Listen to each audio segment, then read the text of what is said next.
My boyfriend told me that his best friend is the most important person in his life and he won't marry because of him. I think he is definitely in love with him. My boyfriend Andrew and I have been dating for 2 years. One of the main problems I have with him is that he's attached, to an obsessive degree if I'm being honest, to his best friend Eddie. I'd even describe their friendship as Eddie being completely dependent on Andrew like a needy child would be. This is a problem because Eddie and I don't get along. He's always been hostile to me since the day we met for no reason, and I'm not the type of person who takes poop from anyone, so of course, I am equally hostile back. I'm also certain that Eddie is in love with Andrew. He can never keep a relationship for long, but anyone he dates is a carbon copy of Andrew regarding looks. He's also constantly touching Andrew whenever they're together, often kicking me off from my seat next to him so he can sit there. It's rude to be so blatant about your feelings for a taken man, but I guess Andrew is willfully oblivious. Anyway, after a hard few weeks of work, I finally got a break and wanted to veg at home. But no, Andrew wanted to take me out, to the beach specifically, in order to celebrate. I hate the beach yet he still took me. So already, I was a bit pissed. But then it got worse when he told me that he had to keep his phone on because Eddie was meeting up with some guy he met online, and Andrew was scared the guy was bad news. I was shocked. Eddie's a grown man. He can care for himself, but I told myself I'd be reasonable. That was a big mistake because, sure enough, 2 hours in, guess who calls? None other than Eddie begging Andrew to come and get him because he's scared for his safety. I saw red. Somehow, a grown adult can't get home by himself and has to wait for my boyfriend to get him despite said boyfriend being 30 minutes away. He could have called an Uber or asked the staff at the bar for help, but instead, he decided to ruin our date. I cussed my boyfriend out, but he gave no SHTS and dropped everything to go to him, leaving me stranded with no ride at a beach I didn't want to be at. He ran to the car and dipped while I raged at him. He didn't let me go because he didn't want to stress Eddie out more since he knew we didn't like each other. I've decided to block him, and he can make a grand gesture to win me back, or I'm done. Still, I'm not sure what to do. Even if he does take me back, how can I know he won't do this again? At the same time, besides his weird friendship with Eddie, he's the perfect boyfriend. Update. Though I blocked Andrew, we shared some friends, and they told me he desperately wanted to contact me, but he would respect my wishes if I said no.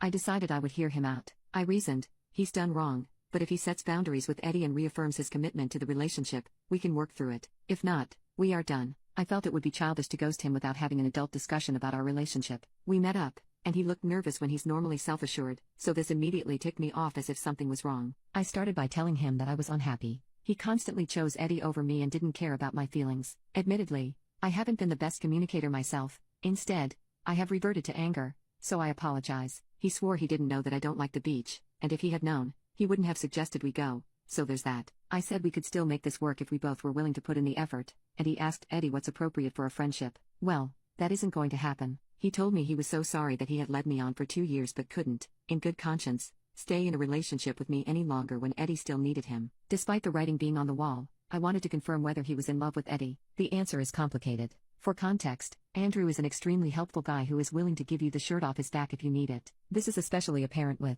Eddie. I had a suspicion that Eddie has some sort of mental illness, but I didn't know the extent until Andrew shared that Eddie's very depressed and has attempted in the past. Andrew stopped him before it got to that point, and Andrew's felt this obsessive need to protect and care for him since. In Andrew's words, Eddie is very fragile and needs him. He swears up and down that nothing romantic has ever happened with them, whether kissing or anything more, which I believe. Still, Eddie is the most important person in his life and will always be according to him. When we got into a relationship, he had convinced himself that he could have 2 most important people, but that isn't the case, and he only just realized now, 2 years down the line. I asked him what would happen if he wanted his own family, and he said that he wouldn't marry anyone or have kids because it wouldn't be fair to anyone involved, despite saying how much he wanted a family in the past. I suppose that was a lie, or maybe he only wants a family with Eddie, I don't know. So yeah, Andrew is so obsessed with Eddie that he's sacrificing the chance to have a family. And to answer whether he is in love with Eddie, he says he is straight, but he's never felt anything like when he's around Eddie, though now that I write this, I think it could be because they have a codependent relationship. I'm not fully convinced he's in love with Eddie in a romantic way,